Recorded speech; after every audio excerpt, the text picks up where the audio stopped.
Hello everybody out there, Chris here. Wanted to make a video today kind of kicking off our checklist series that we're going to do this year. I shared some goals that we had, some cards that we're going to try to get this year, and I figured what better day to make a video than today. I got to ease the pain of that Cowboys loss yesterday.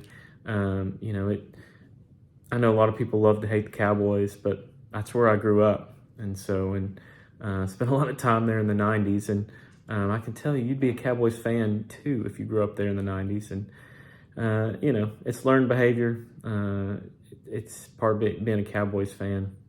Someday, at least I've seen them win one, I guess. But to ease my pain, we're going to show off some cards today. So, like I said, working towards getting some cool stuff, and I'm going to flip this camera around and show off what we've added to the collection over the last few days.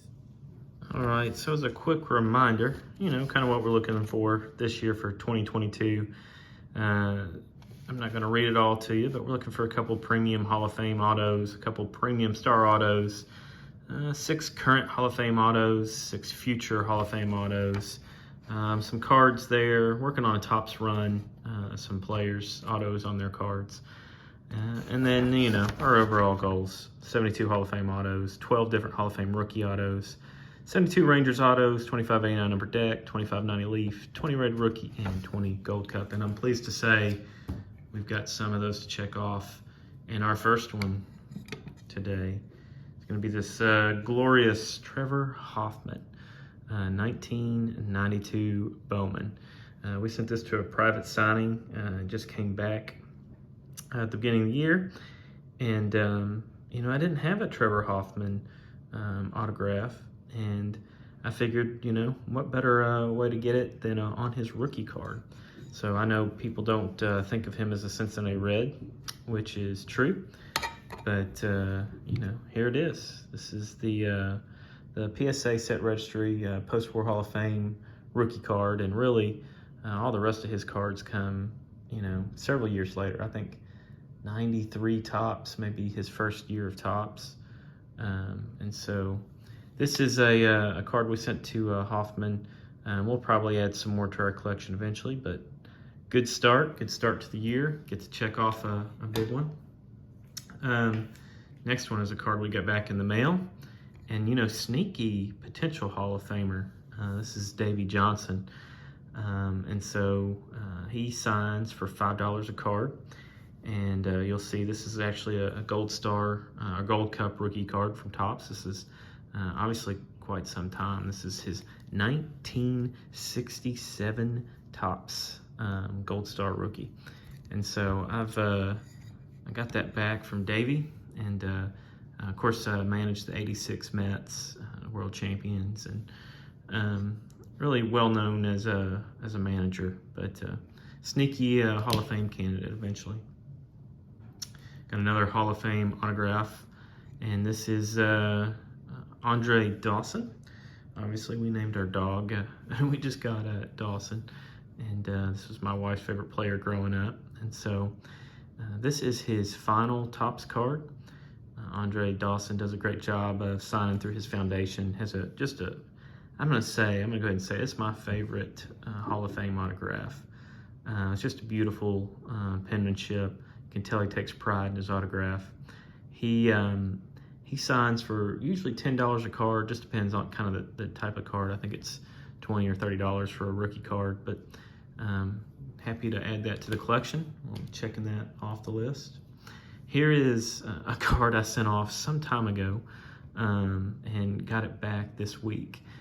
So kind of cool, and I haven't even transferred over into a one-touch yet, or into a top loader yet, but Mario Mendoza. So he is still alive and well in Arizona. I'm sure he's hovering around the 200 batting line that he's famous for, that's named after him. This is a 1981 Topps. It's got him in his Rangers uniform. And I didn't know what to expect when we sent it off. But I want to say we sent it off August, maybe, time frame. And so just got it back this week. It was a pleasant surprise. And so, of course, if you don't know who Mario Mendoza is, Google him. It's worth the read. He's famous for, or infamous, it depends on how you look at it, for his batting average always being around 200, hence the Mendoza line. This is a beautiful Sandberg card we got back this week. What I love about it, for one, he's in his Phillies uniform. That's where he started his career. And I guess technically ended it managing with the Phillies. This is a pretty rare, it's a short print in 2009 Topps. So I love that it's a Topps card. Not necessarily player era, but it is a short print. So there's probably not many of these around that are signed. But anyways, love the card, love the auto. Y'all know if you watch this, I named my second son Ryan after Sandberg. And speaking of Hall of Famers, got this one back. This is a 1979 Topps Goose Gossage. So great nickname. Came back in the mail this past week. He even didn't ask him to, but he even inscribed Hall of Fame 2008. So we'll take it. Looks good. Always good to get a Hall of Fame autograph, and check another one off our list. And still going. This is a great card. This is a 1985. This is not the traded card. I think he's got an 85 traded. But this is his 1985 Topps Raleigh Fingers. What I like about this card is obviously the feature of the mustache. I love the, I do like the 85 design, but I like the Milwaukee Brewers logo. It's just one of my favorites. It's a classic, you know, the M and the B that form the baseball glove for Milwaukee Brewers. Love the hat. The colors are really going well. So love the card. Raleigh signs for $15 a card, and is super quick. He's out in Las Vegas these days, so happy to add that to the collection. All right, a few freebies, and by freebies I just mean a couple of pickups I got from my Texas Rangers. Cole Wynn's first Bowman, his refractor, didn't have that. Owen White, that's a name you should not sleep on, coming from a Rangers fan. He had Tommy John surgery, was a pretty high draft pick. He's apparently turning a lot of heads, the guys I follow. Speaking of Rangers fan, Corey Seeger, that's his first Bowman, just paper. We didn't have that. Actually, a seller sent that to me for free because I picked up this card. This is obviously not 1990 Leaf. It's a 2012 Leaf card. It's numbered 84 out of 99. Part of why I like it, obviously, is it's that 90 Leaf style. It's going to be a great card to get signed. Interesting, because there's really not much on the back. But anyways, cool card, and glad to have Seeger with the Rangers. I mentioned we're working on our 1989 Upper Deck set, and we did get this return, Mark Gubicza. So he was actually a pretty good pitcher back in the day. That's his signature. He lives out in California these days, but we added that to our collection, and we'll add that on the checklist. This was an eBay purchase this week, and this is Ron Sandberg. This is on a Project 70 card, and I've kind of collected a few of them. I was really big into Project 2020, as you probably know, but this card, somebody obviously got it. Definitely had Ryan sign it. That's definitely Sandberg's signature. They cut the seal up here, which these actually kind of pull off. But so I thought it was kind of a cool card. I think it's Don C. Don C. who had Project 2020 cards. I did not buy it from Topps. I've kind of found that you can get these a lot less expensive just buying them. And I pretty much buy the Nolans and the Sandbergs. So, but someone went to the trouble to send it to Ron to get signed, and then decided to sell it, and I was happy to get it. Ended on a couple of pretty big cards. This is Rod Carew. I bought this from Mill Creek Sports, which I'll kind of talk about. It's out of Seattle. It's a place I'd really like to go, a card shop I'd like to go to when we take our trip out to Seattle. But this was a Beckett, this was a 10 autograph. You can see that it's rod signature is not as beautiful as it used to be, but it's kind of par for the course these days. This is 1984 Topps. I got a great deal on this card. It was like $30. It already came slabbed, and Carew obviously charges more just for his autograph. And so I thought it was worth picking up. But the reason I went ahead and picked it up was this card. There was a holiday sale that ran through the new year at Mill Creek Sports. Like I said, Mill Creek's based in Seattle. And if you're a big, Ken Griffey Jr., Ichiro, Russell Wilson, Steve Largent, whatever, a big Seattle guy, then that's the store you want to get an autograph from. And they were running a special. This is Ichiro's 2002 Topps.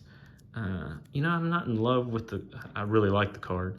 I'm not in love with the style from that year, but I love the gold cup, and I didn't have an Ichiro signature. He's obviously just one of the most fantastic guys to watch in the hobby. And so it was an authentic autograph card. And so I went ahead and took advantage of a major sale. Like I said, Mill Creek Sports, I think just millcreeksports.com is kind of the authority on Ichiro autographs. Do your homework as always, but I highly recommend them. And, they ran, like I said, a sale. This was $70 off what it normally goes for. So I actually picked this up for $129, I think, which seems like a lot, but there's just not a whole lot of Ichiro signatures out there. And like I said, I really liked the card, the gold cup, and he's going to be in the Hall of Fame. So I figured I better go ahead and get his autograph. So I will finish with we've got a Pop Fly Pop Shop that I haven't opened yet, and it's kind of been sitting on my desk for a little while, and I really need to get it open. And so I'm gonna open that up. If you're not familiar with the Pop Fly Pop Shop, it's really taken off. If you go on eBay, some of these early Series 1 that I was in on a few, fortunately, have just really shot through the roof in value. But if you like baseball and you like comic books, which I do, then you'll like Pop Fly Pop Shop. So here's a pack of cards. All right, so we got some 1988 Donruss. I'll probably finish the video opening those. But here is our Pop Fly Pop Shop, and it's a beautiful Ellis Valentine. Right, the human howitzer, known significantly for his arm. Beautiful artwork. What I like about this one is it is signed by Ellis Valentine. If you didn't know or don't know who he is, Google him. Besides, Clemente, he may have the most impressive arm. And I'm a sucker for big arms in right field when it comes to watching baseball. So it's got his 1981 Topps, kind of an homage to that card, which we got signed by Ellis. He runs a drug rehab center now in Fort Worth, Texas, or the Arlington, Texas area. But here's the back. There were 297 of these made. So this is 126 of that, and this is Daniel Jacob Perrine, the artist who's behind this series. Really cool. If you're not familiar, check out Pop Fly Pop Shop. I'm pretty excited to add this to the wall. Finished his career as a Texas Ranger. Most people don't realize that. He didn't get many at-bats, but I will go ahead and look for, the Tom Glavine rookie, maybe the Roberto Alomar rookie to finish off. That'd be a good finish. We'll see if we can get any Hall of Famers. Quite a few in this set. We got Joel Skinner, Dave Clark. We got Smoke. We got Q, Dale Mahoric. Hey, we got a rated rookie. That's Jody Reed. We got Paul Kilgus. I grew up in the city watching him play baseball, and then lived in Bowling Green, Kentucky with him at the same time. Got QB Brooks, Steve Ontiveros, Bill Pecota, Andy Allison, Tim Cruz, rest in peace, Ken Pasquale. Hey, there we go. There's a name we know and love. Dennis Oil Can Boyd. Finished with a Frank Tanana, who, you know, was a Ranger for a while. So, anyways, hope everyone enjoyed our video. Hope you like our new Hall of Fame signed auto and our future Hall of Famer Gold Cup rookie. I'll tally up our checklist. I'll see how we're doing. I'll keep you updated. Thanks, everybody.